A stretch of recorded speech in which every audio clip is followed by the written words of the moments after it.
అహ్మద్గూడలో మనము ఇక్కడ సంక్రాంతి సంబరాలు చూస్తూ ఉన్నాము. మహిళలు పెద్ద ఎత్తున ఇక్కడ ముగ్గుల పోటీలో పాల్గొన్నారు. సో మీరు చూడొచ్చు రకరకాలైన ముగ్గులు ఇక్కడ వేయడం జరిగింది.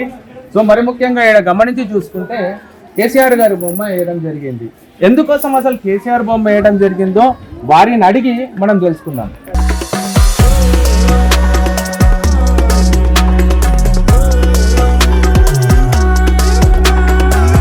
అమ్మ, మీకు కేసీఆర్ బొమ్మ వేయాలనేసి ఎందుకోసం అనిపిస్తుంది?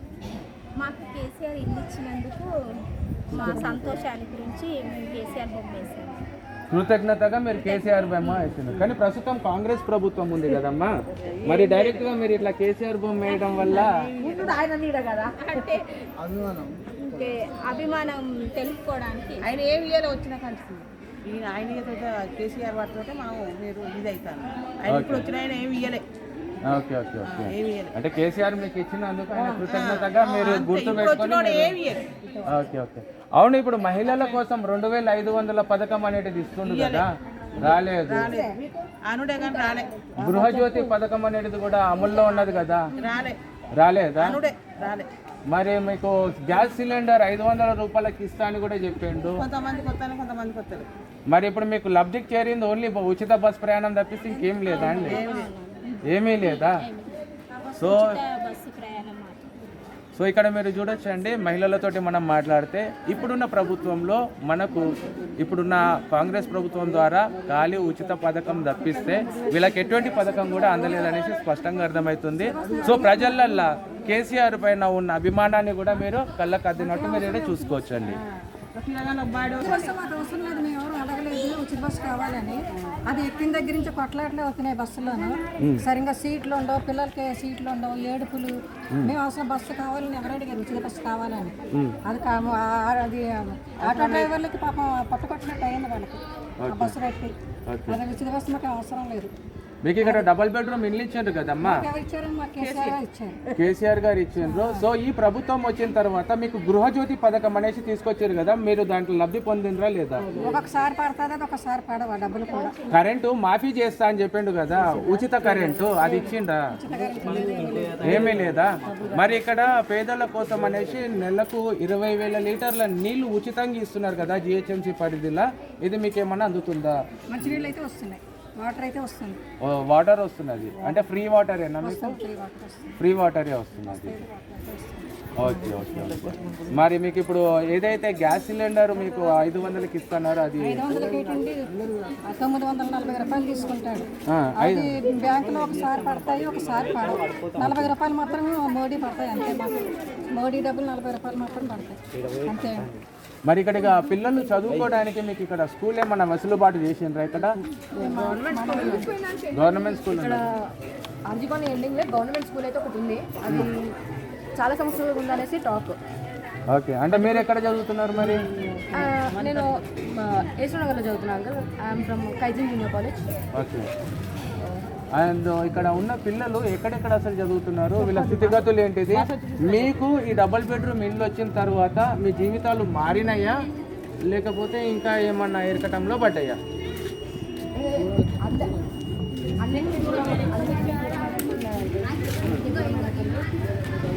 బట్ ఓకే, సొంత ఇల్లు అనేది ఒకటి ఉంది, వాటర్ ఓకే, సొంత ఇల్లు ఉంది అని మాత్రం అసలు నువ్వు కాదు కానీ అసలు అమ్మని అడగాలి, ఎందుకంటే ఇల్లు నడిచేది ఆడవాళ్ళు కాబట్టి.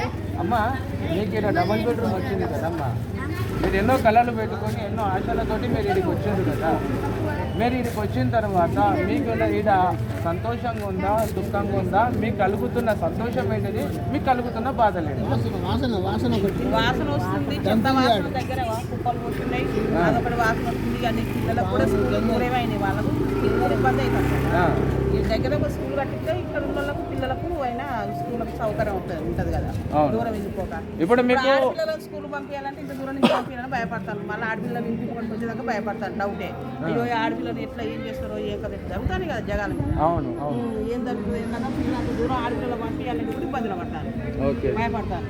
ఇంకా రెండోది వచ్చేసి ఇప్పుడు ఏదైతే స్కూళ్ళు మీకు బిల్డింగ్లలో ప్రాథమిక పాఠశాల అనేసి ఓపెన్ చేసి ఇచ్చారు కదా, దీనివల్ల మీకు ఉపయోగమా లేకుంటే ఉపయోగం లేదా? ఇప్పుడు మీకు బిల్డింగ్లలోనే చిన్న ఇది దవాఖానా, బస్సు దవాఖానా కూడా పెట్టిండ్రు కదా ఫస్ట్ ఫ్లోర్లల్లో, దానివల్ల మీకు ఉపయోగమా? క్యాంప్ అయితే ఒకటి ఉంది, క్యాంప్ అయితే ఒకటి ఉంది, క్లినిక్ ఉన్నది. ఇప్పుడు మీకు బిల్డింగ్లల్లో మీకు అలాట్మెంట్ చేశారు కదా, మన జిల్లాకు సంబంధించిన మను చౌదరి గారే మీకు ప్రాథమిక పాఠశాల ఆరోగ్య కేంద్రం అనేది, దీనివల్ల మీకు వెసులుబాటు అవుతుందా అయితే లేదా? ఏర్పాటు చేసే వరకు అందరూ ఎక్కడెక్కడ దూరంగా చదువుకుంటున్నారు, బస్సులు వస్తున్నాయి. జస్ట్ మన ఈ కమిటీ పెట్టడం కానీ లేదా రేషన్ కానీ ఇలాంటివి చేస్తున్నారు సార్, ఇది తెలుసు. బట్ ఏదో క్లినిక్ ఉన్న విషయం అయితే ఇక్కడ సడన్గా తెలీదు. అండ్ స్కూల్స్ కూడా అర్లీ మార్నింగ్ చూసాం, బిఎంఆర్ స్కూల్, సాయి సిద్ధార్థ ఇలాంటి బస్సెస్ వస్తాయి. బట్ మ్యాక్సిమం ప్లేసెస్కి చాలా దూరం అవుతున్నాము, ఇదైతే ఒక ప్రాబ్లం ఉంది. అండ్ ఇక్కడ గవర్నమెంట్ స్కూల్ అయితే ఒకటి ఉంది, దాన్ని ఇంకొంచెం ఇంప్రూవ్ చేయాలనేసి కోరుకుంటున్నాం. ఓకే, ఇంకా ఇక్కడ మీకు ఉద్యోగ అవకాశాలు ఎట్లున్నాయి? మీరు సంపాదించిన జీతము మీకు సరిపోతుందా? ఏంటిది అసలు మీకు ఉద్యోగాలు ఇక్కడ ఏం చూసారు, అన్ని వసతులు లేవు, దూరం ఉన్నాయి. ఏమైనా దూరం 2 hours పోవాలి, 2 hours రావాలి, జర్నీ టైం అయిపోతుంది. ఇక్కడ ఏం పనులు లేవు, 100 ఇంట్లోకి 30 మంది కూడా రాలేదు. ఇంకా పనులు దూరం అయ్యాయి, వసతులు లేవు, కిరాణా షాపులు లేవు.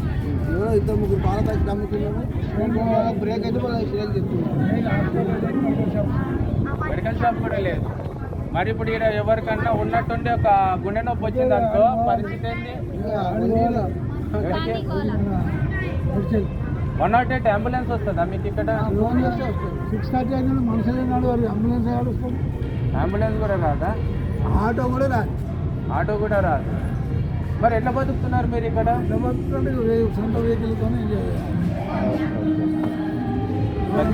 వాళ్ళంతా ఆడుకోవాలి ఏదైనా, కానీ వెహికల్ మాత్రం ఇక్కడ కార్యక్రమం పైన మీ యొక్క అభిప్రాయం ఏంటి మేడం?